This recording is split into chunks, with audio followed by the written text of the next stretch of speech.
নমস্কার, দেখছেন রিপাবলিক বাংলা। শুভ সন্ধ্যা। আপনাদের কথা হোকের এই বিশেষ এপিসোডে স্বাগত। অভয়ার বিচার চেয়ে পথে নেমেছেন এই মুহূর্তে পশ্চিমবঙ্গের সব মানুষ, রাজনীতি দল মত নির্বিশেষে। হ্যাঁ, রাজনীতি দল মত নির্বিশেষে যখন বলছি তখন এটা ভেবেচিন্তেই বলছি, অত্যন্ত সচেতনভাবেই বলছি যে পশ্চিমবঙ্গের শাসক দল তৃণমূল কংগ্রেসকে যারা সমর্থন করেন এমন মানুষরাও পথে নেমেছেন, সমর্থন করেন। আমি সক্রিয় কর্মী বা নেতাদের কথা বলছি না। সক্রিয় নেতা বা কর্মীদের কথাও যদি ধরি তাহলেও অন্তত দৃশ্যত প্রকাশ্যে রাজ্যের মুখ্যমন্ত্রী তৃণমূল কংগ্রেসের সর্বময় নেত্রী মমতা বন্দ্যোপাধ্যায় তিনিও ওই একই দাবিতে পথে নেমেছেন। তার ওই পথে নামার দাবির সঙ্গে তার সরকারের কার্যকলাপের মিল আছে কিনা তা অন্য বিতর্কের বিষয়, কিন্তু অভয়ার বিচার চাই না, অভয়ার বিচারের জন্য লড়ছি না, এই মুহূর্তে এই কথাটা পশ্চিমবঙ্গে কোনো রাজনৈতিক দলের কোনো কর্মী কোনো সমর্থকই বলছেন না। মাস্কট স্পিন কন্ট্রোল ল্যাবের পরীক্ষায় এটি প্রমাণিত। কেয়াসেট আলোপেক্স পেন্টা অ্যাক্টিভ নতুন চুল গজাতে সাহায্য করে, চুল পড়া বন্ধ করে। Keya Seth Alopex Penta Active 10 hair fall প্রবলেমের একমাত্র সলিউশন। আর ঠিক এখানেই প্রশ্নটা, এমন একটা আন্দোলনে রাজনীতি কি উপায় না অন্তরায়? যারা আন্দোলনকারী তারা সরাসরি প্রত্যক্ষ রাজনীতির ছোঁয়াচ এড়িয়ে চলছেন। তারা প্রত্যক্ষ রাজনীতির সঙ্গে যুক্ত এমন কাউকে দেখলে গো ব্যাক স্লোগান দিচ্ছেন, অথবা সরাসরি হাত জোর করে বলছেন যে আপনারা এই মঞ্চে আপনাদের রাজনৈতিক রং নিয়ে স্বাগত নন। আবার যারা প্রত্যক্ষ রাজনীতি করেন সারা বছর তারাও কিন্তু অত্যন্ত সুচারুভাবে কৌশলের সঙ্গে হোক অথবা জনমনের আর্জি বুঝে বা মুড বুঝে হোক, তারাও সরাসরি এই আন্দোলনের সঙ্গে সামনের সারিতে এসে দাঁড়াতে চাইছেন না, অন্তত চিকিৎসকদের ধর্ণা মঞ্চে। কিন্তু ব্যাপারটা কি শুধুই এরকম? অনেকে প্রশ্ন তুলছেন, চিকিৎসকদের মধ্যে অনেকেই তো কোনো না কোনো রাজনৈতিক দল বা সংগঠন করেন এবং সেক্ষেত্রে তাদের মত বা পথ একেবারেই লুকোনো নয়।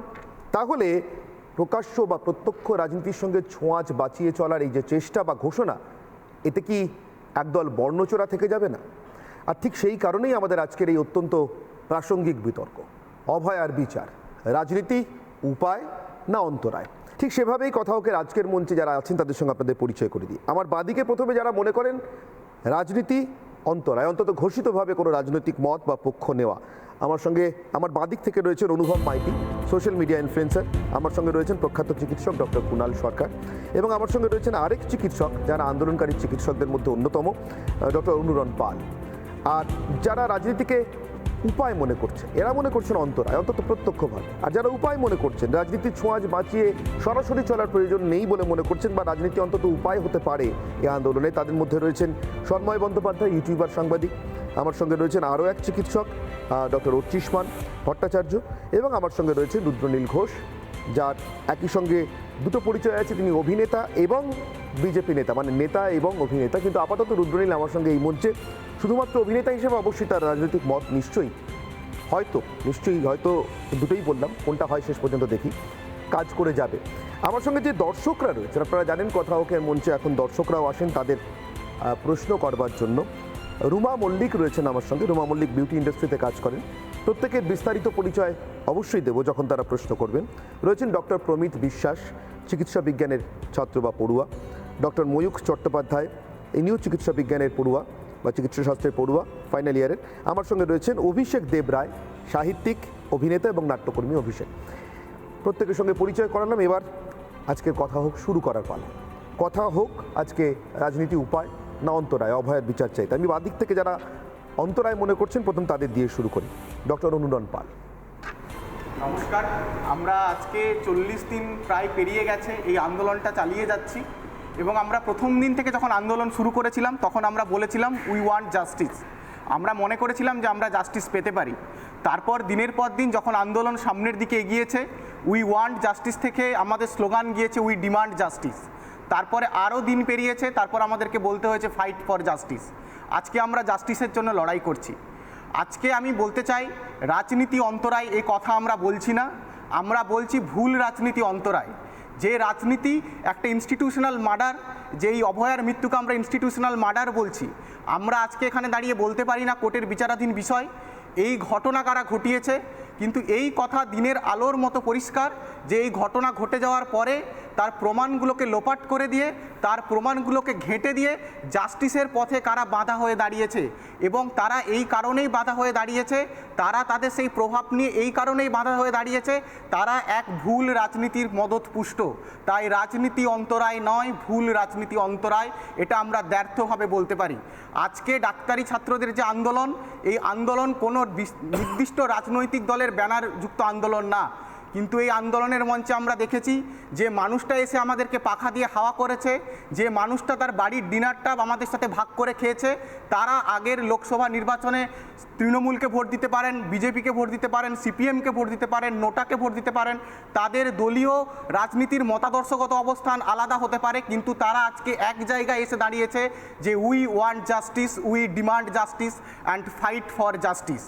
আমরা কেউ রাজনীতির ঊর্ধ্বে না। এই সমাজ ব্যবস্থার মধ্যে দাঁড়িয়ে আমরা যখন কথা বলছি, আমাদের সবার কোনো না কোনো রাজনৈতিক পরিচয় থাকতে পারে, নাও পারে, রাজনৈতিক মতাদর্শ থাকতে পারে, নাও পারে, কিন্তু আমরা সেটাকে দূরে সরিয়ে এসে আমরা আজকে এই আন্দোলনটা করছি। তাই আমি এখানে নির্দিষ্টভাবে দাঁড়িয়ে এই কথা বলতে চাই যে রাজনীতি অন্তরায় না, ভুল রাজনীতি অন্তরায়। যে ভুল রাজনীতির ফলে এই ঘটনা, আপনারা যদি রাজনীতিকে অন্তরায় করেন তাহলে ভুল রাজনীতির এই মদতপুষ্ট লোকগুলো কিন্তু আরও সাহস পাবে এবং আরও একটা এরকম ঘটনা আমরা সামনের দিনে ঘটে যেতে পারে সেই আশঙ্কা রাখে। অনুরান বলেছেন দলীয় রাজনীতির কথা, দলীয় রাজনীতি থেকে তারা দূরে থাকছেন বা দলীয় রাজনীতিকে দূরে রাখছেন, কিন্তু তাদের লক্ষ্য ভুল রাজনীতি, সার্বিকভাবে রাজনীতি নয়। যদি তাই হয় তাহলে এই দলীয় রাজনীতিও কি অন্তরায়, সেটাও কি মনে করছেন এদিকে যারা বক্তা? ডক্টর অর্চিষ্মান ভট্টাচার্য, অনুরান বলছেন দলীয় রাজনীতি অন্তরায়, সার্বিকভাবে রাজনীতি নয়, এবং ভুল রাজনীতিকে আমরা এড়িয়ে চলতে চাইছি। অর্চিষ্মান কি একমত না ভিন্ন মত? আমি ভাইয়ের সাথে একমত। তার পিছনে কারণটা হচ্ছে যে ভুল রাজনীতি শুধু নয়, একটা অশুভ শক্তি গোটা রাজ্যটাকে না গ্রাস করে চলেছে। তার বিভিন্ন স্যাম্পল হিসাবে আমরা বিভিন্ন সেক্টরে এই জিনিসগুলো দেখতে পাচ্ছি। এতদিন অবধি খাদ্য সামনে এসছিল, এতদিন অবধি শিক্ষা সামনে এসছিল, এবারে স্বাস্থ্য, যেটা একটা ছাই চাপা আগুন হয়েছিল, সেইটাও সামনে চলে এলো। ব্যাপারটা কিছুই না, ব্যাপারটা হচ্ছে সার্বিকভাবে যদি দেখি পুরো জিনিসটাই কিছু মানুষের রাজনৈতিক ফায়দার যে বলি সেটা সারা রাজ্য দিয়ে চলেছে, তার মাসুল সারা রাজ্য দিয়ে চলেছে। আজকে আমাদের বোনটিকে চলে যেতে হলো অকালে, এর পিছনে কারণ কি? এর পিছনে কারণ হচ্ছে একটা শয়তানি রাজনীতি, শুধু ভুল রাজনীতি নয়, এটা মানুষকে খুন করার রাজনীতি যেটা চলেছে বহুদিন ধরে। আজকে সেটা সামনে আসছে। এই যে থ্রেড সিন্ডিকেট, এই যে শাসক দলের ঘনিষ্ঠ কিছু অতি শক্তিশালী লোকজন, যারা স্বাস্থ্য ভবনের কেউ না, কিন্তু স্বাস্থ্য ভবনের রিমোট কন্ট্রোল হাতে নিয়ে বসে আছে, এই রাজনীতিটাই তো অন্তরায়, এই জিনিসটাই তো অন্তরায়। যারা চাইছে যে প্রমাণটাকে আমি লোপাট করে দেবো, যারা চেয়েছে যে দেহটাকে আমি তাড়াতাড়ি সৎকার করে দেবো, যারা চেয়েছে যে পোস্টমর্টমটাকে আমি একদমভাবে ট্যাম্পার করব, ভালো করে পোস্টমর্টম হতেই দেব না, এই রাজনীতিটা অন্তরায়। কিন্তু উল্টো দিকে যে রাজনীতিটা হচ্ছে, যে রাজনীতিটা দলীয় রাজনীতি শুধু নয়, সাধারণ মানুষ যেটা চাইছে যে আমরা একটা ধর্ষণ মুক্ত সমাজ চাই, ধর্ষকদের যারা সাপোর্ট করছে, ধর্ষকদের যারা জন্ম দিচ্ছে তাদের শাস্তি চাই, এই রাজনীতি তো কাম্য, এটা তো হওয়া উচিত। গোড়া থেকে নির্মূল হোক, গোড়া থেকে নির্মূল হোক এই ধর্ষক মানসিকতা, গোড়া থেকে নির্মূল হোক এই সিন্ডিকেট, থ্রেড সিন্ডিকেট, গোড়া থেকে নির্মূল হোক স্বাস্থ্য ভবন এবং কাউন্সিলের যেসব লোকজন শাসক ঘনিষ্ঠ, তারা পুরো সিস্টেমটাকে একদম খেয়ে ফেলতে চাইছে গোড়া থেকে, সেই রাজনীতিটা বন্ধ হোক। ঠিকই তো বলেছে আমার ভাই যে মুখ্যমন্ত্রীও বলছে, অনির্বাণ দা তুমিও বললে যে মুখ্যমন্ত্রীও বলছে আমিও জাস্টিস চাই। মুখে বলা আর কাজে করার মধ্যে ইন্টেন্ট বিস্তর তফাৎ। ধর্ষকদের যারা আড়াল করতে চায়, ধর্ষক মানসিকতা যারা চায় যে প্রিভেল করুক, সেই রাজনীতি নিপাত যাক, সেই রাজনীতিটাই অন্তরায়। কিন্তু যে রাজনীতি চাইছে যে ধর্ষকদের শাস্তি হোক, সেটা কাম্য। আমি অনুভবের কাছে আসবো, কিন্তু অনুভব একটা প্রশ্ন জুড়ে দিয়ে আসছি। এই যে ভুল রাজনীতির কথা হচ্ছে, প্রশাসন বা প্রাতিষ্ঠানিক খুনের কথা হচ্ছে, প্রশাসনিক মদতের কথা হচ্ছে, এই কথাগুলো সত্যি শুনতে কোনো অসুবিধা হচ্ছে না, বা এগুলোর সঙ্গে বিরোধিতা করবেন, এর উল্টো দিকে যাবেন এমন মানুষ বোধহয় পশ্চিমবঙ্গে নেই এখন। আচ্ছা, যেদিনকে হেমার্কেটে গুলি চললো, সেদিনকে যারা গুলি চালালো তাদেরকে যদি আমি নিতান্তই পুলিশ, অথবা সরকারের আজ্ঞাবহ পুলিশ অথবা গুলি চালানো একটি সরকারের একটি কার্যক্রম বলে দেখতাম, তাহলে কি আজও পৃথিবীতে শ্রমিকদের 8 ঘন্টা কাজ করার শ্রম দিবসের অধিকারটা স্বীকৃত হতো? হতো না নিশ্চয়। ওটাকে ছড়িয়ে অনেক বড় করা হয়েছিল, বড় করার প্রয়োজন ছিল বলে হয়েছে। ঠিক সেভাবেই বলছি, অভয়ার বিচারের দাবিকে ছোট না করেই বলছি, এই গোল গোল করে সরকার প্রতিষ্ঠান তার পিছনে কোন দল এগুলো না বলে সরাসরি কোন রাজনীতি চাইছি না, কোন দলকে চাইছি না, কোন দল মদত দিচ্ছে এবং তার বিরুদ্ধে সব দল এক জায়গায় হলো আপত্তি নেই, এটা বলতে সমস্যাটা কোথায়? এটাকে কেন অন্তরায় মনে হচ্ছে?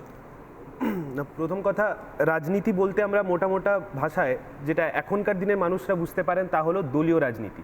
কিন্তু তার বাইরে যে রাজনীতিটা আমরা শেষ 1 মাস ধরে পশ্চিমবঙ্গে দেখছি তা হচ্ছে সাধারণ মানুষের রাজনীতি। দেখুন, সাধারণ মানুষ যখন রাস্তায় নেমে গেছেন, এবং কেন নামবেন না, ওরা নেমেছেন একটা রাজনীতির বিরুদ্ধে, তা হচ্ছে তৃণমূলের রাজনীতি। আর তৃণমূলের রাজনীতি বলতে আমরা যেটা বুঝি তা হচ্ছে দুর্নীতির রাজনীতি। তার বিরুদ্ধে সাধারণ মানুষ রাস্তায় নেমেছেন। দেখুন, যে আক্তার আলী, উনি সন্দীপ ঘোষের বিরুদ্ধে কিছু অভিযোগ রাজ্যকে জমা দিয়েছিলেন। রাজ্য তার বিরুদ্ধে, সন্দীপ ঘোষের বিরুদ্ধে অ্যাকশন না নিয়ে অ্যাকশন নিলে আক্তার আলীর বিরুদ্ধে। এটা হচ্ছে তৃণমূলের রাজনীতি। যে প্রমাণ লোপাটের কথা আমরা বলি, অভয়ার যে ধর্ষণ এবং খুন হলো, তারপরে যে প্রমাণ লোপাট হলো, সেটা একটা রাজনৈতিক কারণে হয়েছে।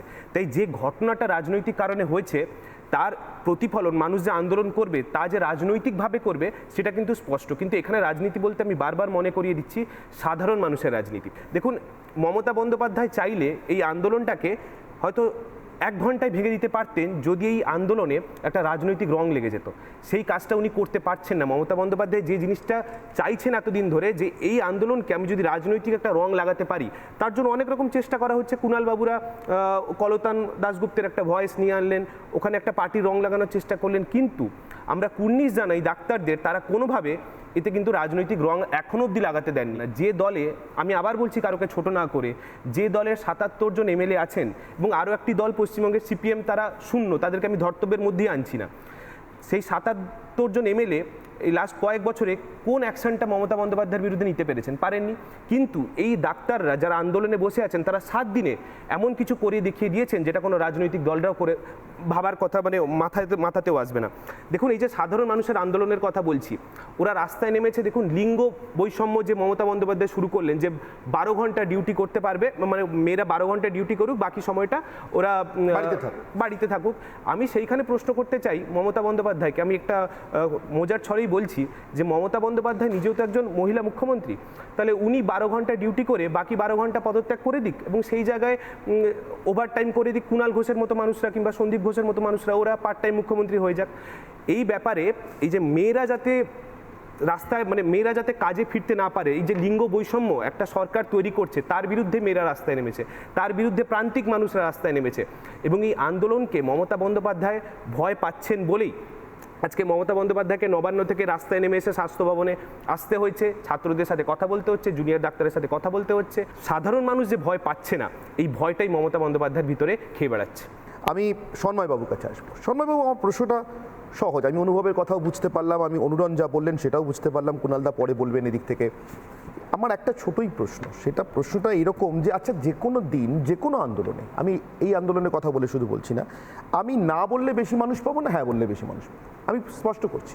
ওরা দলীয় রাজনীতির ছোঁয়াচ বাঁচাতে চাইছেন যাতে মমতা বন্দ্যোপাধ্যায় নির্দিষ্ট একটা রং দিয়ে দিতে না পারেন। ধরে নিচ্ছি এটা ওদের আন্দোলনের কৌশল, ধরে নিচ্ছি। তাহলে সব দলকে ডাকলে তো কোনো রঙই দিতে পারবেন না। রামধনু ভালো না সাদা হওয়া ভালো?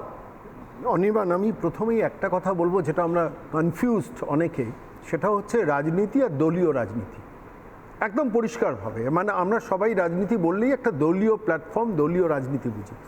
কিন্তু দলীয় রাজনীতির বাইরেও একটা বৃহত্তর রাজনৈতিক জীবন আছে, জগৎ আছে।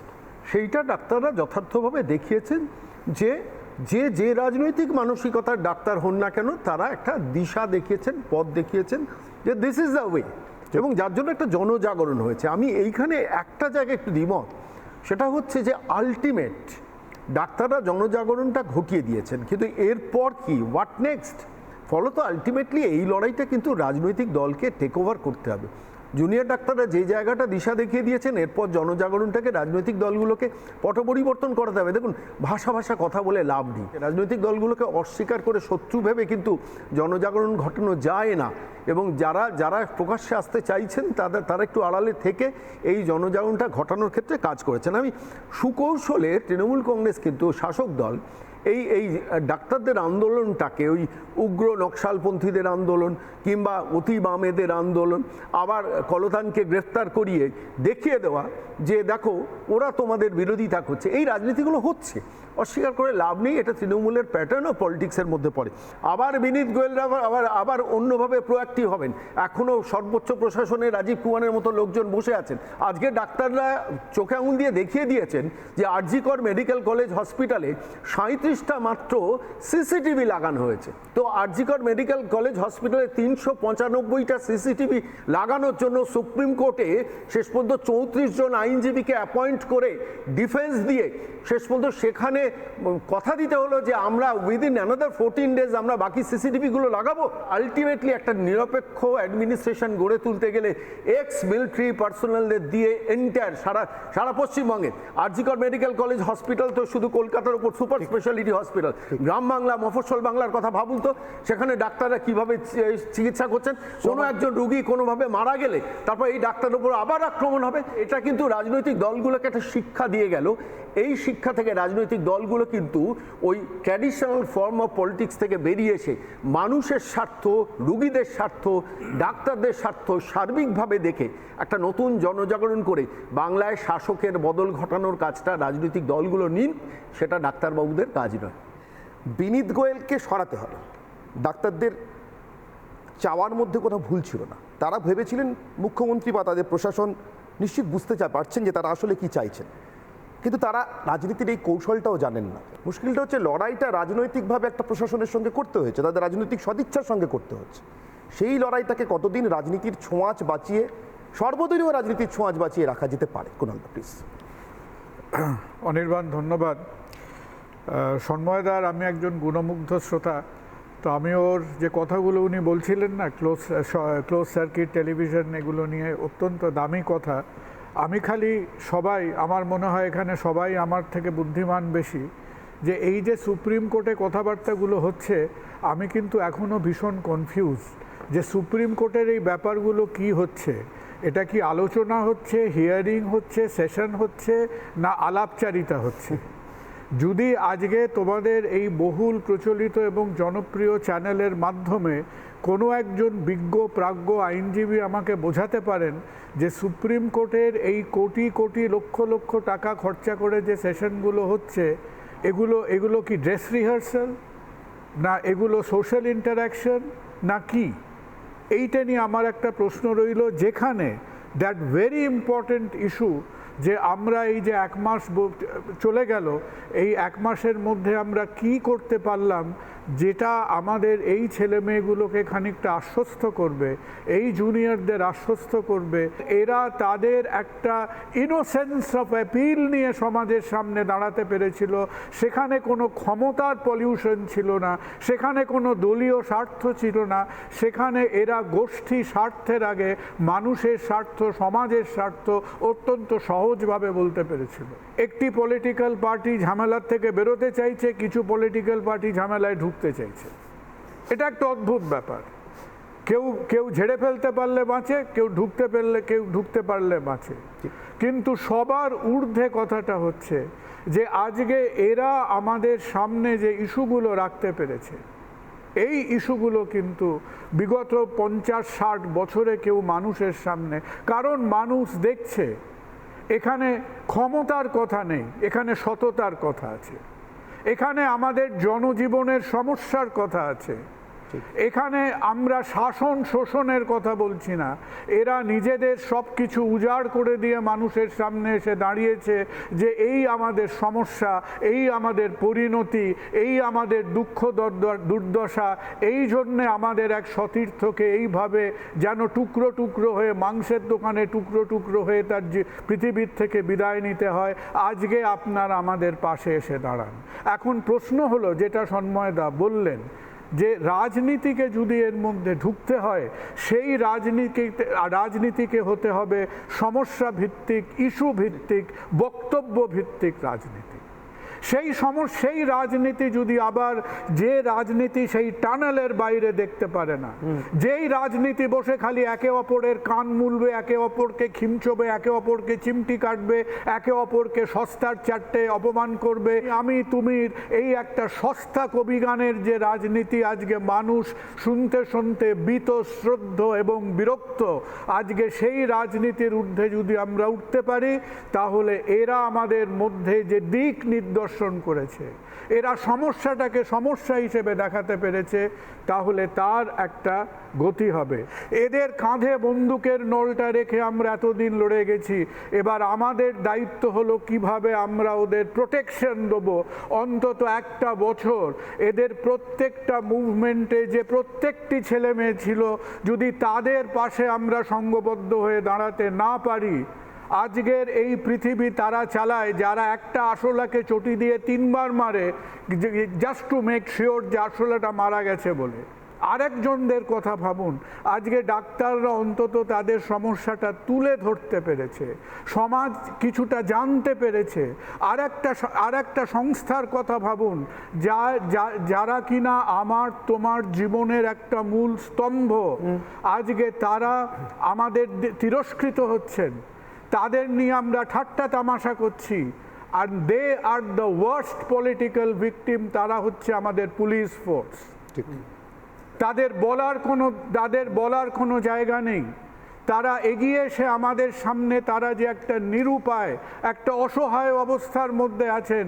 আমি 1 ঘন্টা লালবাজারে সময় কাটিয়ে তাদের সঙ্গে কথাবার্তা বলে এইটুকু আমি বুঝতে পেরেছি যে এদের মতো ছেলেমেয়েরা যারা কত বুদ্ধিমান, যারা কত পরিশ্রমী, যাদের মেধা কোনো অংশে একটা ডাক্তারের থেকে কম নয়, আজকে তারা by definition they are non political. চিন্তা করে দেখো, পলিটিক্সের নাম গন্ধ তাদের কাছে নেই, কিন্তু পলিটিক্সের সব থেকে বেশি খেসারত আজকে সমাজের সেই প্রধান মেরুদণ্ডটাকে দিতে হচ্ছে।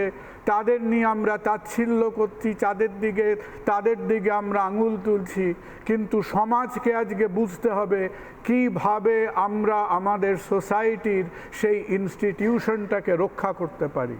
রাজনৈতিক দলগুলো কেন রোগী কল্যাণ সমিতি নিয়ে এতদিন কোনো আন্দোলন করে? এক্স্যাক্টলি। এবং এই রোগী কল্যাণ সমিতির থ্রু দিয়ে কিন্তু করাপশনটা মানে একদম, এখানে দুজন ডাক্তারবাবু, আপনার 3 জন ডাক্তারবাবু আছেন, জানেন, চেইন ওয়াইজ নিচের দিকে চলে গেছে। আমি আপনাকে একটা কথা বলছি, আমি বেশি দিন নয়, আজ থেকে 7 দিন পরে দেখার চেষ্টা করছি। আপনি চিন্তা করুন, কয়েক মাস বাদে যদি কারো মাথার থেকে বুদ্ধিটা হয় যে এই ডাক্তারদের মুভমেন্ট কেন হয়েছিল, এটা আমি বোঝার জন্য একটা 5টা ডাক্তারের কমিটি গঠন করব। 70 বছর বয়স বা অন্তত 15টা ডাক্তার লাইন লাগাবে ওই কমিটিতে জয়েন করার জন্য। আরেকটা ছোট্ট লাস্ট অ্যাডিশন, আমাদের সব থেকে বড় ভয় নিজেদের। সেটা হচ্ছে রাজনৈতিক দলগুলো কেন ইনঅ্যাডিকুয়েট ডাক্তার স্টাফ, কেন ইনঅ্যাডিকুয়েট নার্সিং স্টাফ, এইটা নিয়ে গত 13 বছর ধরে আন্দোলন। এক্স্যাক্টলি, এইগুলো তো রাজনৈতিক দলের কাজ ছিল। তাহলে তো আজকে জুনিয়র ডাক্তারদের এই কথাটার মাধ্যমে আমরা জানতে পারতাম না যে ফ্যাকাল্টিতে 2077 জন এখনো ভ্যাকেন্সি রয়েছে, 37% ভ্যাকেন্সি রয়েছে ডাক্তার, জাস্ট ডাক্তার এতে মেডিকেল ফ্র্যাটার্নিটিতে। জিডিএমও ডেন্টাল সার্জন বিগত 5-7 বছর ধরে রিক্রুট হয়নি এই রাজ্যে রিক্রুট করা হয়নি। বিগত 5-7 বছর ধরে নিয়মিত রিক্রুটমেন্ট করা হয়নি, সেখানে স্বজন পোষণ করা হয়েছে। আজকে যখন আমাদেরকে বলা হচ্ছে যে এই আন্দোলনের জন্য এতজন মানুষ মারা গেছে, একটা ডাটা জেনে রাখুন, পশ্চিমবঙ্গ স্বাস্থ্য দপ্তরের ডাটাতে গেলে হেলথ অন মার্চ বলে ওরা রিপোর্ট প্রকাশ করতো, যেখানে কতজন মারা গেছে বা এই ধরনের 2018 সালের পর সেই ডাটা তারা পাবলিশ করেনি। আজকে দাঁড়িয়ে তারা এই কথা বলছে। আমরা দাবি জানাচ্ছি সেই আগের ডাটাও 2018 আজকের আগে সেই ডাটাও সামনে আনা হোক। আমি কিন্তু নির্দিষ্ট কোনো দল ধরে বলছিলাম, সব দলকে মাথায় রেখে বলছি, কেউ পশ্চিমবঙ্গের স্বাস্থ্য শিক্ষা থেকে শুরু করে মৌলিক জায়গাগুলো নিয়ে এতদিন ধরে 13 বছর ধরে কোনো আন্দোলন করেনি। এখন সত্যি সত্যি ওদের ঘাড়ে বন্দুক রেখে যদি সবাই আশা করেন সব রাজনৈতিক দল আমারটা গুছিয়ে নেব, শতরূপ কয়েকদিন আগে বলছিলেন, আমার দলকে ইনক্লুড করে বলছি, ওরা আরও 2 বছর ধর্নায় বসে থাকলে সিপিএম এর লাভ হতে পারে, পশ্চিমবঙ্গে লাভ হবে না। সত্যি তো কথাটা খুব ভুল কি? আমার নিজে যেটা মনে হয় যে একটা গুলিয়ে দেওয়ার খেলা তো ডেফিনেটলি চলছে, এবং তার মধ্যে আমরা কেউ নিজেদেরও গুলোতে চাইছি না, এ কথা আমরা দাবি রেখে বলতে পারি না।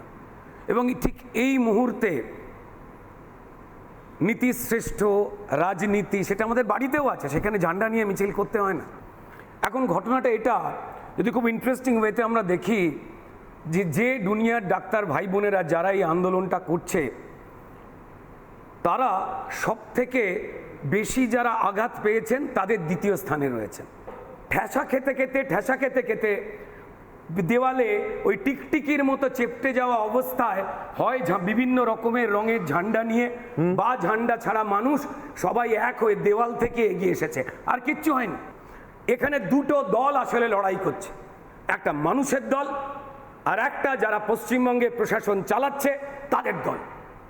এই দুটো মানুষের দল লড়াই করছে। এই মানুষের দলটা কি রাজনীতি আছে না নেই? অবশ্যই আছে। ভালো থাকার মধ্যে রাজনীতির সব থেকে বড় কথা থাকে, সেটা ছাড়া এটা বাংলাদেশ নয় যে আমি কয়েকশো পুলিশ অফিসারকে মেরে টাঙিয়ে ঝুলিয়ে দেব, সেনাবাহিনীকে নিয়ে আমি জামা কাপড় চেয়ার টেবিল দখল করে আনবে, এটাই জায়গা নয়। আমাদের প্রত্যেক মুহূর্তে রাজনৈতিক অরাজনৈতিকভাবে যে মিছিলগুলো, যে মায়েরা বোনেরা বাবারা কিংবা জুনিয়র ডাক্তার ভাইয়েরা তারা যে রাত জাগছেন দিন জাগছেন এতগুলো দিন ধরে বসে রয়েছেন, এই পদধ্বনিতে সরকার পাল্টায় না আমরা সবাই জানি, কিন্তু এই পদধ্বনিতে সরকার যে বিল্ডিংয়ে বসে পিনে সই করে তাদের এই পদধ্বনিতে বিল্ডিংগুলো কেঁপে ওঠে এবং এই পরিষ্কার ভয় পেলেও একটা লোক দেখানো ট্রান্সফার হয়।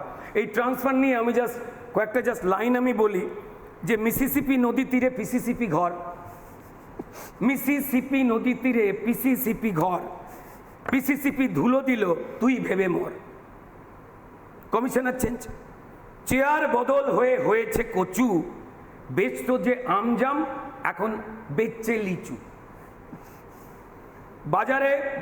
বাজারে আছে পাল্টেছে ঝুড়ি, স্টাইল পাল্টে খেলে ওই চেনা চাঁদ বুড়ি। পক্ষ একটা, তার 2-3টে ক্লাসিফিকেশন আছে, কিন্তু যারা মনুষ্যত্বের সজাগ সতর্কভাবে বিরোধিতা করেছে প্রশাসনিকভাবে, তাদের বিরুদ্ধে আসলে জনমত। বেশ, আমার একদম সংক্ষেপে দর্শকদের কাছে যাবো প্লিজ। পুলিশ প্রশাসন আইন আদালতের কথা আসছে, পুলিশ প্রশাসন যা ঘটনা ঘটিয়েছে পুলিশ প্রশাসনের উপর আমরা খুব একটা ভরসা পাচ্ছি না। আইন আদালতের উপর এখনো আমরা ভরসা রাখছি, কিন্তু আমাদের সবচেয়ে বড় ভরসার জায়গা হচ্ছে আমাদের পথের আন্দোলন। ঠিক আছে, এই আন্দোলনের উপর আমরা সবচেয়ে ভরসা রাখছি। আমি এখানে দাঁড়িয়ে বলতে পারি এই আন্দোলনে যদি রাজনীতির রং থাকে তাহলে যে থ্রেড রাজনীতি চলছে তার বিরুদ্ধে ভালোবাসার রাজনীতি এবং মানুষ গড়ার রাজনীতি চলছে। এটা শুধু আরজি করার জন্য নয়, দীর্ঘদিনের ন্যায়ের আরজি চেয়ে যখন পাওয়া যায়নি, এই লাস্ট ছিল হচ্ছে হাঁসখালি, আমি যদি সেদিকেও তাকাই ঠিক এই সবকটাকে জড়ো করে বারুদটা জমা ছিল, আরজি করটা সলতে হয়েছে, আর ওই সলতেটা যে সুতোগুলো দিয়ে জড়ো হয়েছে সেখানে প্রত্যেকটা মানুষ রয়েছে।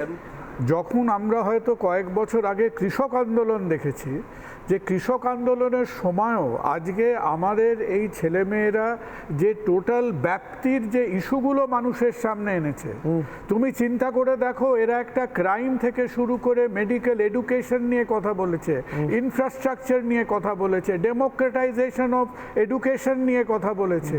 এরা আদর্শবাদী, এদের বয়সে এদের মধ্যে একটা উৎসাহ আছে, এদের মধ্যে একটা আদর্শ আছে, এরা সেই ঘুম ধরা চিন্তা ভাবনার মধ্যে পড়ে না।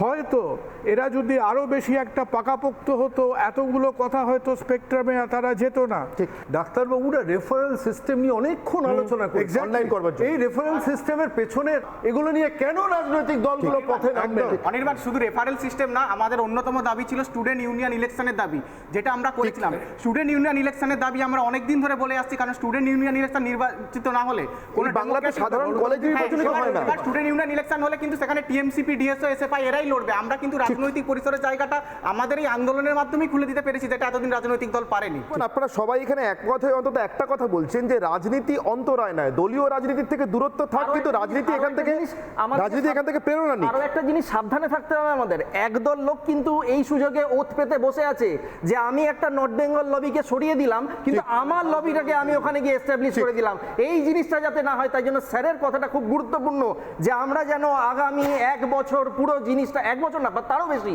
পুরো জিনিসটাকে মনিটরিং রাখি এবং এই বাচ্চাদেরকে যেন একজনকেও ভিক্টিমাইজ না হতে হয়, সেই জায়গাটা আমাদেরকে দায়িত্ব নিতে হবে। ঠিক, আমি এবার একে একে দর্শকদের প্রশ্ন নেব। প্রথমে রুমা মল্লিক, সংক্ষেপে আপনার প্রশ্ন রুমা দেবী প্লিজ। আমি সন্ময়দাকে প্রশ্নটা করছি, একটু আমাকে ক্লিয়ার করে দেবেন যে রাজনীতি নিয়ে যে কথাগুলো হচ্ছে, আচ্ছা যে মমতা বন্দ্যোপাধ্যায় নিজে রাজনীতি করছেন কি করছেন না, উনি তৃণমূলের হয়ে কাজ করছেন না পশ্চিমবঙ্গের মানুষের হয়ে কাজ করছেন, এটা আমার কাছে একটা প্রশ্ন বড় হয়ে দাঁড়িয়েছে। উনি এই ছোট ছোট যে ডক্টরদের রয়েছে, তার যে জুনিয়র ডক্টরদের সঙ্গে এইভাবে প্রতারণা করলো, এটা আমার কাছে মানে মনে খুব কষ্ট দিয়েছে। বেশ, আপনার প্রশ্ন বুঝতে পেরেছি নবদ্বীপের সম্মাদা উত্তর। মমতা বন্দ্যোপাধ্যায় নিজেও দলীয় রাজনীতি করেন, তাহলে রাজনীতি উনি তো আমরা এখানে যারা রয়েছি প্রত্যেকের মুখ্যমন্ত্রী উনি। ঠিক যেদিন ভোট হয়ে গেছে পরের দিন থেকে আমি এখানে নবীন পট্টনায়কের একটা ছোট্ট কথা কোট করব। উড়িষ্যায় নির্বাচিত হওয়ার পরের দিন সমস্ত আইএস, আমি ওখানকার সরকারি একদম সর্বোচ্চ পর্যায়ের অফিসারের মুখে শুনেছি, ডেকে বৈঠক করে বলেছিলেন ফ্রম টুডে, আজ থেকে কোনো বিরোধী রাজনৈতিক দল বা আমার বিরুদ্ধে বিক্ষোভ হচ্ছে যারা করবেন কোথাও কোনো জায়গায়, আপনারা তাদের আগে অ্যাটেন্ড করবেন, তারপর আমার রাজনৈতিক দলের লোকজনকে অ্যাটেন্ড করবেন। This is what governance. আজকে এই গভর্নেন্সটা বাংলা থেকে চলে গেছে। 40 দিন সময় লাগছে, একজন ভদ্রমহিলার ইগোর স্যাটিসফ্যাকশন হচ্ছে না। আমাদের যে 14,000 কি 15,000 সরকারি ডাক্তারদের মধ্যে, তাদের মধ্যে যদি অর্ধেকও তৃণমূল সমর্থক হয়, এই যে আইএমের মধ্যে হয়তো অধিকাংশই তৃণমূলপন্থী ছিলেন এক সময়, কিন্তু আজকে তো তারাও তাদের সেই সংকীর্ণ দলীয় ভাবটা ছেড়ে দিয়ে এসছে। রাখতে পারলে না তো, রাখতে পারলো না। আজকে তারা যদি এগিয়ে না আসতো এবং মেডিকেল কাউন্সিল এবং আইএমের সম্বন্ধে যে যাবতীয় তথ্য তারা সামনে রেখেছে, এরা কারা? ঠিক, এরা তো ভুলে গেছে যে আমি কোন দল, সেটা তো তাকে আটকায়নি। ঠিক, তো তাদের সাধুবাদ দিতে হবে সেখানে। অবশ্যই অবশ্যই। ডক্টর প্রমিত বিশ্বাস, চিকিৎসা বিজ্ঞানেরই পড়ুয়া, মেডিকেল কলেজ এবং হসপিটালের 4র্থ বর্ষের ছাত্র। প্রমিত, আপনার প্রশ্ন। আমি সকল শ্রদ্ধেয় বক্তার কাছে একটাই কোশ্চেন করব, যে এই রাজনীতি শব্দটা বড্ডই প্রাসঙ্গিক এবং এর সামনে যে বিশেষণগুলো আমরা অ্যাড করছি, যেমন দলীয়, ভালোবাসা ইত্যাদি, এই যে বিস্তর বিশেষণের পরে যে ফারাকটা আসবে, দলীয় রাজনীতি কিংবা এই রাজনীতি ওই রাজনীতি বাকি, সেগুলো আমরা প্রত্যন্ত বাংলার বা সাধারণ জনগণকে কীভাবে বোঝাবো? কিন্তু আমার মনে হয় যে এই রাজনৈতিক ব্যাপারটা, দলীয় রাজনৈতিক ব্যাপারটা প্রত্যন্ত গ্রাম বাংলায় কিংবা অপামর জনগণের মধ্যে বেশ মানে কনফিউশনের। প্রমিতেরা জিজ্ঞাসা করছেন কেন, তার কারণটা স্পষ্ট করি। প্রমিত এমন একটা শহর থেকে এসছেন যে শহরের স্কুলে এই সন্দীপ ঘোষ পড়াশোনা করেছেন, বনগা, উত্তর 24 পরগনার বনগা। ফলে প্রমিত জানেন, আসলে আমি কেন বললাম কথাটা, প্রমিত জানেন যে ওই সন্দীপ ঘোষের শহরেও এই কথাটা প্রমাণ করাটা বা বোঝানোটা কতটা কষ্টকর। অনুরাগ। প্রমিত যে কথাটা বললো একদম গুরুত্বপূর্ণ। প্রমিত এই আন্দোলনে প্রথম দিন থেকেই আছে। রাত্রে ঝড় বৃষ্টির মধ্যে আমি দেখেছি রাত গভীর 3টের সময় একটা ছেলে সে দাঁড়িয়ে থেকে ওখানে আন্দোলনটা করছে। তাকে যে যখন আমি জিজ্ঞাসা করছি যে আন্দোলনের কারণ কি, তারা একটা কথা বলছে, আমার দিদির বিচার চাই। এই 3টে কথার মধ্যে যে রাজনীতি আছে, সেই রাজনীতি কিন্তু গ্রাম বাংলার মানুষ রিলেট করতে পারছেন। সেই ক্ষেত্রে কিন্তু স্বতঃস্ফূর্ত আন্দোলনের এটাই কারণ, এই গণ আন্দোলনের কোনো ব্যাকরণ হয় না। কারণ এই আন্দোলন শুরু হয়েছিল যে স্লোগান দিয়ে, যে শাসক তোমার কিসের ভয়, ধর্ষক তোমার কে হয়। তারপর যখন আন্দোলনের গতি সামনে এসেছে তখন স্লোগানটা পাল্টে গেছে, খেয়াল করবেন, বলছে শাসক তোমার কিসের ভয়, ধর্ষক তোমার বন্ধু হয়। এই রাজনীতি কিন্তু কোনো দলীয় রাজনীতির দপ্তর থেকে স্লোগান ঠিক করে দেওয়া হয়নি। এই অভিজ্ঞতা, ওখানে যারা বসে আছে তারা সেই অভিজ্ঞতার ভিত্তি থেকে স্বতঃস্ফূর্তভাবে এই স্লোগান উঠে এসেছে এবং এই স্বতঃস্ফূর্ততাটাকেই ভয় পাচ্ছে সবাই এবং আমরা এই স্বতঃস্ফূর্ততাটাকে বাঁচিয়ে রাখবো দলীয় রাজনীতির বাইরে রেখে। পুরো অভিষেক দেবরায়, আপাতত সাহিত্যিক, অভিনেতা এবং নাট্যকর্মী। অভিষেক, আপনার প্রশ্ন। আমার কাছে কথা হলো 3টে। সেটা হলো যেটা অর্চিষ্মান যেটা বলেছে মনিটরিং করা, যে 1 বছর বা 1.5 বছর বা 2 বছর। আমার কাছে কথা হচ্ছে নট অনলি ডক্টরস বা not only up to a certain period. আমার মনে হয় আমাদের সোশ্যালি যা ঘটছে সব কিছু মনিটর করা উচিত এবং একইভাবে ছোট ছোট ইস্যু নিয়েও আমাদের একইভাবে প্রতিবাদ করা উচিত। তাহলেই কিন্তু আমরা মানে জিনিসগুলোর থেকে ওভারকাম করতে পারবো। বিরোধী দল, আমরা সবসময় না অপেক্ষা করে থাকি যে কখন একটা ভালো বিরোধী দল আসবে, আমার কথা বলবে, তবে গিয়ে ক্ষমতা। আমরা নিজেদের কথা কেন বলি না? আমরা তো ভোটার, আমাদের তো ডেমোক্রেটিক্যালি রাইট রয়েছে। আমরা সবসময় কেন বিরোধী দলের কোর্টে বল ঠেলবো? কে বিরোধী নেতা, কে বিরোধী নেত্রী, মনে হয় না। আমি এই উত্তরটা আমি বুঝতে পেরেছি অভিষেক বাবু, আপনি কি বলতে চাইছেন। আমি এই উত্তরটা আমার মনে হয় দেওয়ার জন্য সব থেকে ভালো কুণালদা। কুণালদা, অভিষেকের কথার মধ্যে হয়তো উত্তর ছিল। অভিষেক বলতে গিয়েও নাগরিক শব্দটা বলেছেন পরে, ভোটার বলেছেন আগে। আমরা প্রতিবাদ করি না সম্ভবত এই কারণে, আমরা আগে নিজেদের ভোটার ভাবি, তারপর বোধহয় নাগরিক ভাবি। এই জিনিসটাকে কিছুটা ওই ঘুণ ধরা ঘিয়ে ভাজা টাইপের মনে হচ্ছে। এবার আমাদের সেই গতগুলোকে, এদের মধ্যে তো সেই গতটা ছিল না, এদের মধ্যে তো সেই একঘেয়েমিটা ছিল না। স্লোগান দিতে পেরেছে, ভোর হলো দৌড় খোলো, ওঠরে ঠিক কোন রাজনৈতিক দল সুতরাং স্লোগান দিতে আমাদের পেরেছে? আমাদের এটাই তো কথা নতুন হলো এই dimension। কথাটাও ঠিক যে আমাদের যারা আজকে ইস্যু বেসড অপোজিশন তারা ইস্যুগুলোকে আপন করে নিক। এই যে আউটডোরে কেন হচ্ছে না, কেন আমরা হেলথ স্কিমকে আরো জোরদার করতে পারছি না, কেন আমরা যে ইনফ্রাস্ট্রাকচারের ইস্যুটা কে তুলেছে, এরা তুলেছে, ঠিক এদের এজেন্ডার মধ্যে ইনফ্রাস্ট্রাকচারের ইস্যু এসছে। আমি সবার শেষ প্রশ্ন নেব doctor Mayukh Chatterjee, NRS medical college হাসপাতালেরই 4th বছর ফাইনাল ইয়ারের স্টুডেন্ট, মাফ করবেন, বর্ধমান থেকে কলকাতায় এসছেন।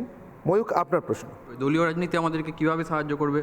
37টা থেকে 370টা সিসিটিভি কি লাগবে? সেটা আমরা 40 দিন বসে আছি এখানে, 40 দিন এটা হলো না। দলীয় রাজনীতি এলে এটা কিভাবে এটা অ্যাক্সিলারেটেড হবে, আমি সেটা জানতে চাই। কার কাছে প্রশ্ন আপনার? রাজনীতির উপায়ে যারা দাঁড়িয়ে আছেন তাদের কাছে। তাদের মধ্যে যে কোনো একজন। রুদ্রদা উত্তর দেবেন। হ্যাঁ, আমি আবার যেটা বলছি যে প্রতিধ্বনি তোলাই যায়, এটা খুব ইন্টারেস্টিং পয়েন্ট। এর আগেও যেটা উঠেছিল যে বারবার বহু আগে থেকেই যদি বিরোধী রাজনৈতিক দল হিসেবে ভারতীয় জনতা পার্টি তারা কিন্তু প্রচুর ইস্যু তুলেছিলেন যে বিভিন্ন উন্নয়নের পরিকাঠামোর জায়গায় সেই প্রকল্পের টাকা আত্মসাৎ হচ্ছে, সাধারণ মানুষ সুবিধে পাচ্ছে না। আন্দোলনটায় যে একটা মানবিক দিক আন্দোলন রয়েছে, এখানে কোনো রাজনৈতিক রং লেগে গেলেই যারা এই আন্দোলনকে ভাঙতে চাইছে তাদের সুবিধে হবে। তাই আমি একটা ছোট কথা বলি রুদ্রনীল, আমরা তো নিজেদের জানো তো এই ঝগড়াঝাটিতে এত নিমগ্ন থাকি।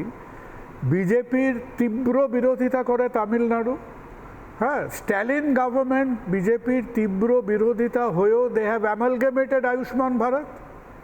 কেরালা তীব্র বিরোধিতা করে বিজেপির, কেরালা তার পাবলিক হেলথ স্কিমের মধ্যে তারা অ্যামালগেমেট করেছে আয়ুষ্মান ভারত। একজন রাস্তায় নামে সে কিন্তু 10 কোটি পশ্চিমবঙ্গের মানুষকে রিপ্রেজেন্ট করছে। অবশ্যই যখন একটা রাজনৈতিক দল নামছে রাস্তায় প্রতিবাদে, তখন কিন্তু ওর জায়গাটা সংকীর্ণ হয়ে যাচ্ছে। তো সেই জায়গায় রাজনৈতিক দেখতে লাগে সংকীর্ণ। আমি এটা কন্ট্রাডিক্ট করছি, একদম কন্ট্রাডিক্ট করতে বাধ্যই হব। আমার নিজের যেটা মনে হয় যে প্রত্যেকটা ক্ষেত্রে যেমন ডাক্তার ভাইরা বা সিনিয়ররা তারা যে যে কথাগুলো বলছেন, আমরা যেহেতু ভগবানের চোখে দেখি অনেকেই ডাক্তারদের, তাই তাদের দিক থেকে অনেকগুলো জিনিস আমরা জানতে পাচ্ছি। ঠিক তেমনি অন্যান্য বিভাগগুলোরও মানুষের এই সময়তে বেরিয়ে এসে জানানো উচিত।